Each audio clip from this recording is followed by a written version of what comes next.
Hello and welcome to the Idiomatics channel. This is Edmundo Lopez and today we are talking about functors. Functor is a construction you will find everywhere in functional programming, and today we are exploring a bit about it. Let's start with an example to motivate functors. Here we have 3 lines of code where we want to read a configuration file in JSON and pass the result to a function that will set a parameter based on it. So the first thing that we do is we get a JSON reader object parameterized with string. That means that the value that it will read will be a string, and then we pass that JSON reader object to the setTimeout function that takes also a JSON reader object. The problem here is that the JSON reader object that it takes is parameterized with integer, so it will return an integer. So what we need to do here is to write a transform function that will do that conversion. And the question is, how do we define that transform function in a way that is intuitive and behaves the way we want? To do this, we need to consider 2 properties. The first one is that if I do some changes of the contents of my container or computation, as in this case, the structure remains the same and only the contents change. That means that when I change, for example, in my JSON reader from string to integer, the behavior of the JSON reader is not altered in any way. So it still behaves the same, it still reads the same file with the same parameters. Nothing changes in that container or in that computation. The second thing is that I want the computations that I perform in the container to mimic the computations that I perform outside of the container. That means that if I perform several operations in the container, like to integer, and then I decide to add a number, that should be the same as if I had done those operations outside of the container. So the container will not mess with the data as it is transformed inside of it. Those are the properties that my transform function needs to have. So now let's look at what functors are and how they enforce these properties. The thing that has the properties that we had in our example, that we needed for our example, is called a functor. So let's define it more formally. A functor has 2 parts. The first part is the part that transforms one type into another type. In our example would be whatever took us from string to JSON reader of string. And the other part is something that transforms a function into another function. And in our example, that would be like more or less the transform function that we showed. It's a bit different, but we will enter into the details right now. For the first part, it would be something like type constructors, list, option, etc. And that would mean that, for example, if we have the type constructor list, and then we have an integer with the type constructor applied to the integer type, will be a list of integer. As simple as that. The next part is a function, and this function will transform one function from the contained type, like from A to B, to a new function from FA to FB. And for example, if we have a function from string to integer, like the one that we wanted, like that transforms a string into an integer, the map function will take f and return as a function from list string to list integer, or in our example from JSON reader string to JSON reader integer. And the question is, how do we write this function?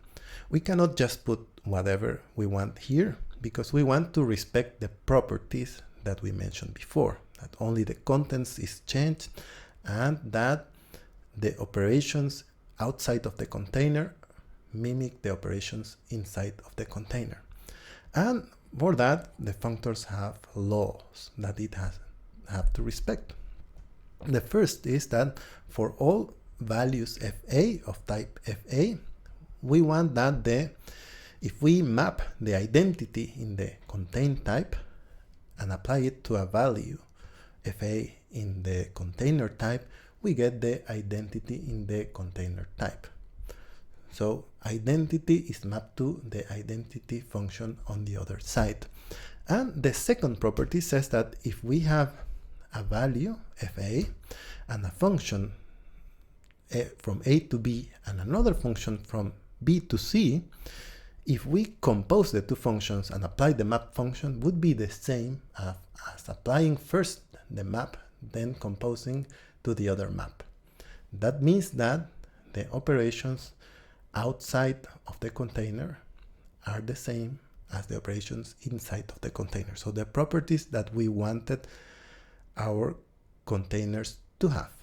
Now let's look at some concrete functors. We'll start with the identity functor. In this case, we are not even defining a new type. We are using the type keyword in Scala to create a type alias. And this type alias is just an alias of the type to itself. So the type A, the identity of A is just A.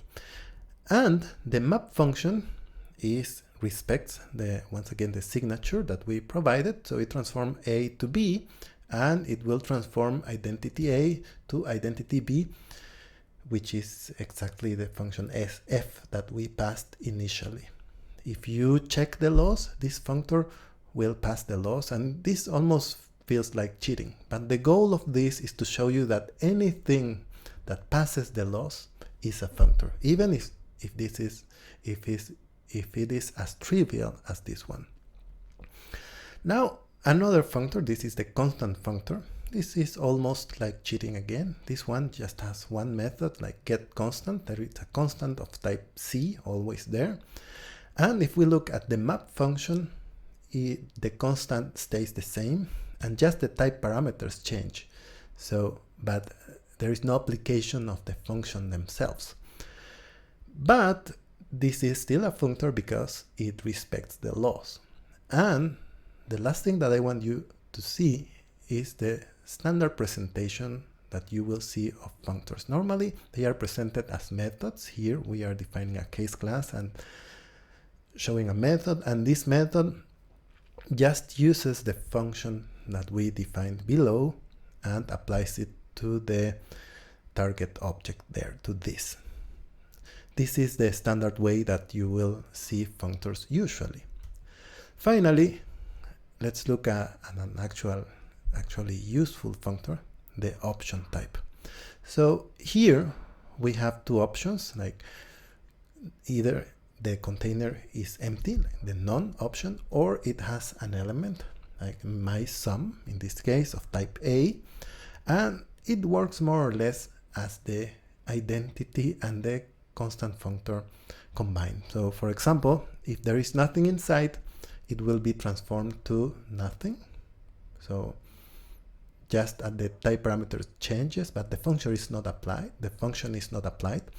And if there is something inside, it will behave more or less as the identity functor. So the value inside will just change, but the structure remains the same. Once again, I want you to see that we define this map function here, and this is the standard presentation of functors that you will usually see. We have seen examples, but now let's look at the intuition behind the examples and the laws. The first law is the law that says that the changes respect the structure. And the second law says that the operations in the container have to behave the same as they would behave outside of the container. Let's look at examples of what happens when we do not respect the laws. For example, this object. Here we have a definition, it's the same object, but the map function is defined differently. This time we have that the none object goes to none, but the sum object also goes to none. So this means that after the first map, the object, the contents is destroyed. So we have modified the structure. And that is exactly what the first law is about. So this example, for example, will not pass the first law. However, it will pass the second law, because if you apply function f and then function g, function f will return the non-object and function g will return a non-object, and it will happen the same on the other side of the equation. You can verify it. So the problem here is that by mapping, we are changing the object, and that's the container, and that's what we don't want to happen. That's what the first law prevents us from doing. The second example is a bit more, it's not as elegant, I would say, but it shows the problem. Here I have the same, once again, defined an option type, and this time I just included a condition to make the first law pass, and it is that if it detects that we are not changing anything, it will stay the same. It will not collapse the structure. And if it detects that we are passing an integer, then not even passing an integer, if one of the function, if the function created an integer, then, and that integer happens to be 0, we will replace that with 1. And the idea, the intuition behind this would be that we don't want 0 in our computation, so we include that in the functor like as a default value. And the problem is that this will not pass the second law. And because if we apply the function once and it happens to return 0, then the computation won't happen the same as if it would happen outside of the container, because we are introducing that logic. And the lesson to learn here is that if you want default values or special behavior in your operations, you have to encode them in the operations and not in the functor structure. We have learned about functors, how to use them, how to define them. We have seen some examples.